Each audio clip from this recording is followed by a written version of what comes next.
Welcome back to the King Closer Reacts. I am the King Closer, RJ Bates III, and today we're going to be reacting to other people talking to live sellers. I want to see if they're closers or not. Let's get into the first video.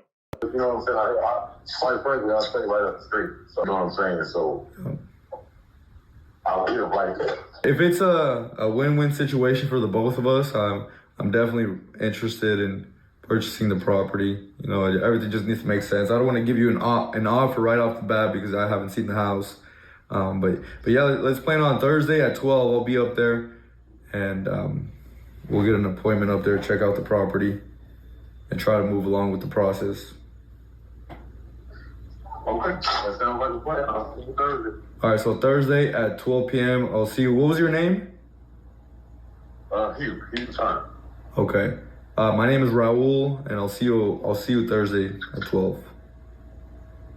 Okay. I appreciate you, Mom. Yeah, I appreciate you. I'll text you with my information. Okay. Thank you. All right, thank you. Bye. Follow me. All right, so felt like that call was a little bit awkward. Reading the caption there, he says, the point in these calls is to get an appointment. Here's where I disagree. That's the point in your process, is to go get an appointment. In my process, whenever I talk to a seller, my objective is to get a contract, not to get an appointment, right? And you're wanting to go see the property and get the condition and everything like that. I used to do the exact same thing until 2020. And when we couldn't because of COVID, things changed. And we made a complete change in our process that I'd like everyone to really think about when you're looking at your wholesaling business. Would you rather have a 5 to 15 minute conversation with a seller about the condition, the occupancy, and their timeline, and then make an offer, and then make that offer contingent upon your walkthrough? Or would you rather have a very awkward conversation where you're asking the seller what their name is after you've already scheduled the time to come see them, and then have to go drive to the property, inspect it, then negotiate, and hopefully get a contract? For me, it makes complete sense to do all of that virtually. And once we actually have equitable interest in the property, that's when we take the time to drive out there, see it, take pictures, and if necessary, renegotiate. Good morning, this is Frank. Hey, I'm calling about the piece of land you got on Fort Charlotte. Okay. Specifically, just to be frank, man, I'm looking for a property that I can sell or finance for a few years, just till the interest rates go down. I try to build a property about once a year, so I'm looking at this piece of property. I think it'd be a good one, and I'm just calling to see if that's something your sellers may be interested in. You know, I can ask. Okay. Majority of my sellers are not interested in that type of a scenario. If they were to consider the seller financing, I'd actually be willing to come in at $50K, just to sort of to incentivize them as a purchase price, and I'd be willing to come in with the $5K down. And of course, your commission would be paid out of that as well. I'm a little confused. Help me out here. So I understand that they'd prefer to have their money up front. So to sort of incentivize them to be open to this type of offer, actually willing to pay a higher purchase price, I actually come out better over the 5 years. I could do $50K on this property with 5% down and about $250 to $275 per month payments for 5 years. And at the end of that 5 years, I'd go ahead and balloon them out of that. So that's why you're offering a 50. You want zero interest. Exactly. Okay, let me get with them and I'll see what happens. That sounds good. Thank you, buddy. All right, few things. Holy rapid fire. That man is either the fastest talker of all time or his editor sped him up so much it was almost impossible for me to understand, except on the King Closer. So I understood everything that he was saying. Love the pitch. Okay. Love the fact that he increased the price to incentivize the seller. I love the fact that he took the time to educate the agent that is representing the seller. I also love the fact that when the agent called him out, okay, so you're willing to pay more because you really want 0% interest. He didn't cower away from that. He was like, absolutely. That's why I'm willing to pay more on this. I want land. I want it seller finance. I'm willing to put 5% down. I'm going to pay you your commission, but I do want 0% interest. And I'm providing enough value to have that because I'm coming up on my price. So love what you did on the phone. Don't necessarily love the sped up editing and the like all that and the glitching and stuff. Man, Jordan, don't ever make me look like that, bro. Don't do that. Everything else looked great. Hey, how's it going? Is this one? No, Hey, I think we spoke yesterday. I don't know if you remember me. My name is Pablo. We were talking about history. yeah, I was talking to you, yeah. Oh, I got some numbers, and we could offer you 200,000. Okay. Would that be cash? Yep. Okay. Can I call you back tomorrow at the latest? Let me think about it. Okay, I just want to let you know I am currently purchasing 2 other properties, and I'm only able to do about 2 to 3 at a time. Quickly would we be able to close? I would need 30 days. Would that work for you? Yeah, 30 days would be fine. Okay. Yeah, I need. I'll get back to you tomorrow at the latest and give you an answer, right? All right, sounds good. I appreciate it. Thank you.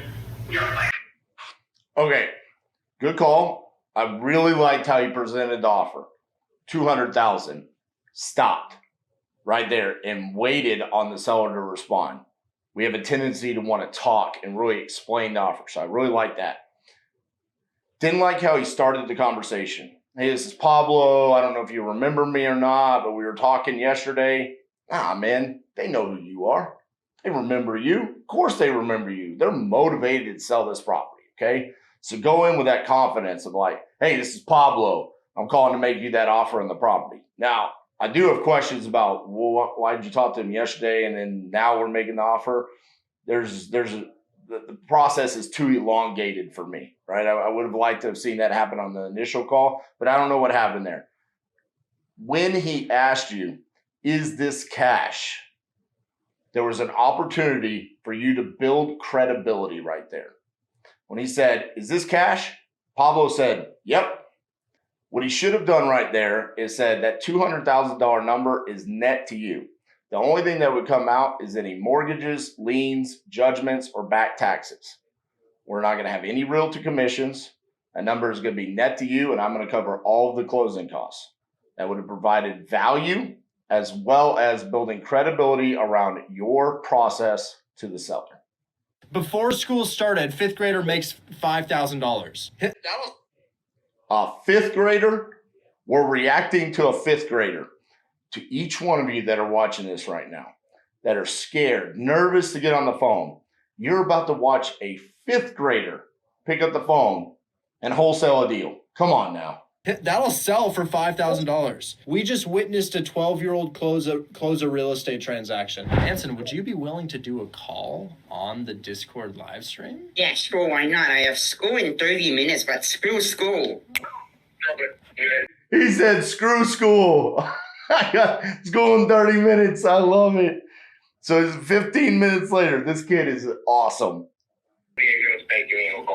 Yes, I was calling about one of your listings in Flynn. Do you know how much they could rent, we could rent it out for, or how much they rented it out for? In those areas, I generally rent out for about $850. Yeah, we were thinking about putting this up as Section 8 rental. So what you do with Section 8 is they tell you how much the voucher is, and then it's up to the tenant to be willing to pay the rest if it's higher than that. Yes, I do. I am aware of that. We do Section 8 nationwide. We specialize in Cleveland. Quick question, are you Aussie or Kiwi? Or say that again?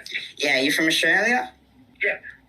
Yeah, I could tell. The accent, it's mistakable sometimes, but, you know. So I was just curious how you ended up in Flint from, where are you from? Brisbane? So originally from Western Sydney, so around the Windsor Penrith area. Yes, I've been there before. It's a beautiful place. Yeah. You know, I found a wife and got married too. So, yeah, I see you were talking about something regarding a land contract. Yes, he would be willing to do a land contract. I am blown away. This kid knows about Section 8 vouchers. Now he's talking about a land contract. This kid is like a prodigy right now. This is amazing. It would be it'd be good if it was shorter term, so 5 years or less. Okay, yeah, 5 years, we can work that. Was he looking for a balloon in 5 years, or? He knows what a balloon is. Like most 5th graders think it's a balloon, like, you know, the red one from It. No, he knows what a balloon is in real estate terms. That would be your choice. So if you do a balloon, I do understand that it's been hard to, get a loan for those Section 8 homes because they're all under 100 grand. So that's why we're looking for seller financing. We're looking for more creative opportunities to get past the lender.